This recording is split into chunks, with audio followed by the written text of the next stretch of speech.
esfera al Padre Celestial. Pero tú no te has dedicado a Dios porque no puedo.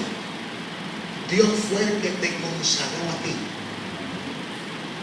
En otras palabras, que la única forma que tú puedes ser útil y servir es haciendo lo que Dios te ha llamado a hacer. Amén, gloria a Dios. ¿Están entendiendo eso? Amén. Por ejemplo, ¿para qué sirve el plato en tu casa? Para echar los alimentos. Tiene un uso exclusivo. Usted no bebe en el plato, usted come del plato. Pero el vaso tiene un uso exclusivo. Usted no come en el vaso, usted bebe del vaso.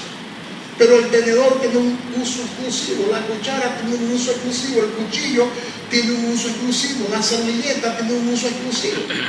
Eso es consagración, dedicación en toda la esfera al Padre Celestial. De manera que en nosotros no hay absolutamente nada que agrade a Dios. Si hay algo en nosotros que agrada a Dios, fue porque Dios nos santificó, fue porque Dios nos dedicó, fue porque Dios nos transformó para que se le dé la excelencia a Él. Amén.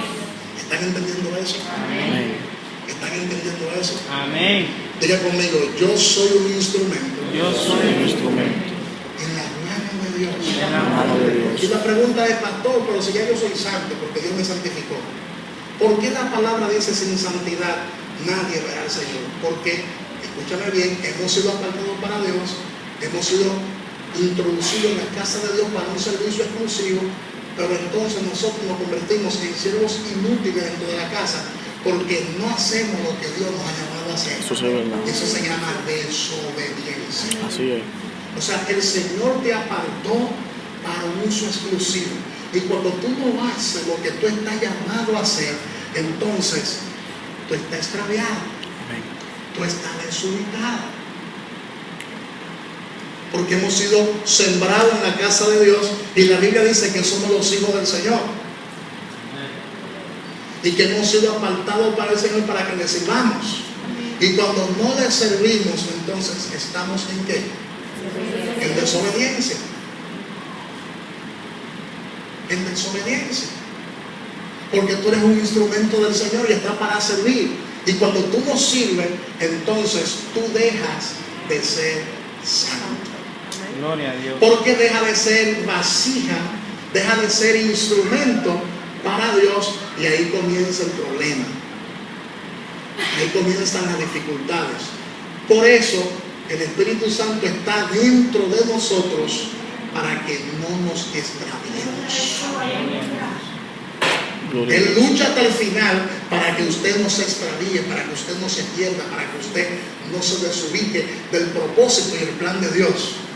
Por eso Dios usa 3 instrumentos para apartarnos para Él por completo. Diga conmigo, Dios usa 3 instrumentos para apartarnos para Él por completo. Primer instrumento, la sangre de Cristo. La sangre de Cristo lo que hace es que santifica nuestro espíritu. Nuestro espíritu estaba muerto porque el pecado te mata. La paga del pecado es muerte. Y nuestro espíritu estaba apartado de Dios, estaba separado de Dios. Pero la sangre de Cristo nos limpió de todo pecado. Y en quien tenemos redención por su sangre es en Cristo. Diga conmigo, en Cristo tenemos redención por su sangre. Esa palabra redención etimológicamente del griego es la palabra exagorazo. Y también la palabra agorazo y la palabra lutrón. Son 3 términos: exagorazo, agorazo y lutrón. Uno de ellos significa ser libre mediante el pago de un precio. Y eso fue lo que Jesús hizo por nosotros. Nosotros éramos esclavos del pecado, y el Señor lo que hizo fue que nos liberó mediante el pago de un precio. ¿Cuál fue el precio? Morir en la cruz del Calvario, derramar su sangre para que hoy usted y yo seamos libres del pecado. Porque el pecado tiene poder. La palabra de Dios habla del poder del pecado. Entonces Cristo en la cruz del Calvario, cuando derramó su sangre preciosa, lo que hizo fue que nos liberó del pecado. En nuestro espíritu fuimos liberados del pecado. El día que confesamos a Cristo como Señor y Salvador, fuimos liberados del pecado. El segundo instrumento que Dios usa para santificar nuestra alma se llama la palabra de Dios. Y ese cambio se va viendo progresivamente. Eso le llamamos madurez. La madurez se adquiere mediante un proceso de crecimiento. Entonces la palabra de Dios es la que está encargada de santificar nuestra alma, que no sucede instantáneamente, sino que esa santificación es progresivamente. ¿Por qué? Porque en el alma está el ego, en el alma está el yo, en el alma está la prepotencia, en el alma está la autosuficiencia. El alma es la que razona, porque en el alma están los sentimientos. Dicen los psicólogos que el alma es el asiento de las emociones, y los psicólogos hablan de un consciente, de un subconsciente. Hello. Amén.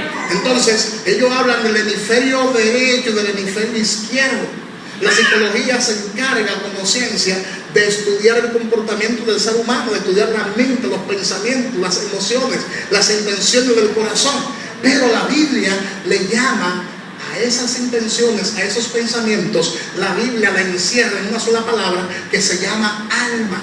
El alma es la que ve, el alma es la que razona, el alma es la que toma las decisiones. Por eso el alma un día, dice la palabra, tendrá que darle cuenta a Dios por lo bueno o por lo malo. Por eso el único instrumento que Dios usa para santificar nuestra alma se llama la palabra de Dios. Esto es separar nuestra alma para Dios.